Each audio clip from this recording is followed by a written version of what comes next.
Hello दोस्तों, welcome back to stock market Gyan official. आज हम बात करने वाले हैं एक सुपर इम्पोर्टेंट टॉपिक पर जिसका जवाब हर इन्वेस्टर ढूंढ रहा है। गोल्ड वर्सेस सिल्वर 2026 बजट से पहले क्या खरीदना चाहिए?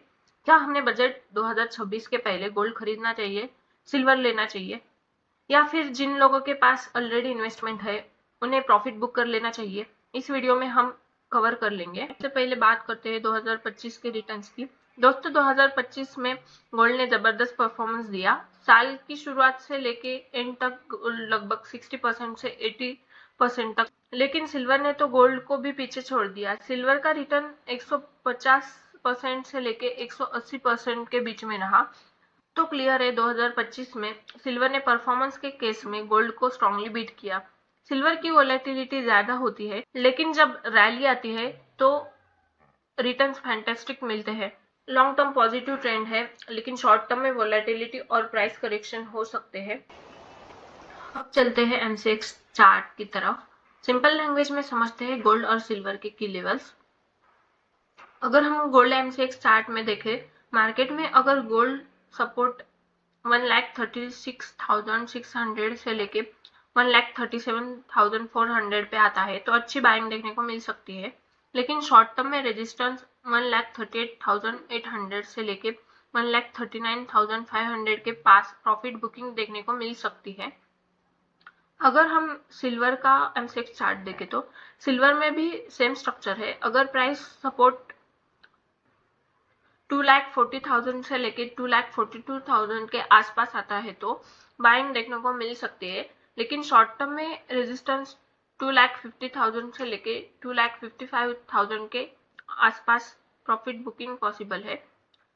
लॉन्ग टर्म में दोनों मेटल्स पॉजिटिव रिटर्न्स दे सकते हैं, लेकिन शॉर्ट टर्म में सपोर्ट रेजिस्टेंस के आसपास प्राइस एक्शन ऑब्जर्व करना जरूरी है। अब देखते हैं जो पॉलिटिकल इम्पैक्ट्स यानी दुनिया में चल रहे कॉन्फ्लिक्ट्स का गोल्ड और सिल्वर पर क्या इफेक्ट पड़ता है। ऑनगोइंग कॉन्फ्लिक्ट्स और ग्लोबल अनसर्टिनिटी मेटल्स के लिए पॉजिटिव है लॉन्ग टर्म में, लेकिन शॉर्ट टर्म में प्राइसेस स्विंग्स देखने को मिल सकते हैं। बजट का क्या इम्पैक्ट गोल्ड और सिल्वर के ऊपर पड़ सकता है? बजट के इफेक्ट शॉर्ट टर्म में प्राइस स्विंग्स ला सकते हैं, लेकिन लॉन्ग टर्म में गोल्ड और सिल्वर का ट्रेंड फंडामेंटल्स और डिमांड सप्लाई पर डिपेंड करता है। चलिए दोस्तों, अब देखते हैं बाय वेट या बुक प्रॉफिट की स्ट्रैटेजी।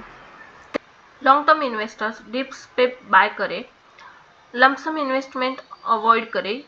ये सेफ अप्रोच है और लॉन्ग टर्म ग्रोथ में हेल्प करता है। शॉर्ट टर्म ट्रेडर्स पीक के आसपास चेजिंग अवॉइड करें। मेटल्स शॉर्ट टर्म में वोलेटाइल होते हैं, इसलिए पेशेंस जरूरी है। अगर आपके पास गोल्ड या सिल्वर ऑलरेडी है तो पार्शियल प्रॉफिट बुकिंग स्मार्ट है। थोड़ा निकाल कर अपना रिस्क मैनेज करें। और लॉन्ग टर्म इन्वेस्टर्स को सिल्वर पे थोड़ा ज़्यादा फोकस करना चाहिए। क्यों? सिल्वर के इंडस्ट्रियल डिमांड स्ट्रॉन्ग है। इलेक्ट्रॉनिक्स, सोलर एंड मैन्युफैक्चरिंग में यूज बढ़ रहा है। ग्लोबल एक्सपर्ट्स और ब्रोकर्स का व्यू है कि सिल्वर में अपसाइड पोटेंशियल गोल्ड से भी ज़्यादा है। 2026 में स्पेशली इन्फ्लेमेशन और इकोनॉमिक अनसर्टिनिटी के टाइम गोल्ड सेफ हेवन है, लेकिन सिल्वर का ग्रोथ पोटेंशियल और इंडस्ट्रियल डिमांड दोनों पॉजिटिव सिग्नल्स देते हैं। इसलिए डिप्स पे सिल्वर में एक्यूमुलेशन बेनिफिशियल हो सकता है। गोल्ड और सिल्वर दोनों ही स्ट्रॉन्ग लॉन्ग टर्म एसेट है।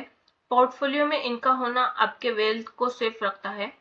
शॉर्ट टर्म व्यू, मार्केट में कभी कभी पुलबैक्स या प्राइस करेक्शन हो सकते हैं, इसलिए पेशेंस और डिसिप्लिन जरूरी है। स्मार्ट अप्रोच, डिप्स पे बाय करें, स्ट्रेंथ पे प्रॉफिट बुक करें। एक्सपर्ट इनसाइट्स, एक्सपर्ट और मार्केट के हिसाब से 2026 में सिल्वर गोल्ड को आउट परफॉर्म कर सकता है। इंडस्ट्रियल डिमांड स्ट्रांग है और पॉजिटिव सिग्नल्स काफी है, इसलिए सिल्वर पर नजर रखना इम्पोर्टेंट है। दोस्तों, अगर आपको ये वीडियो यूजफुल लगा हो तो लाइक, शेयर और सब्सक्राइब जरूर करें। Happy investing. जय हिंद।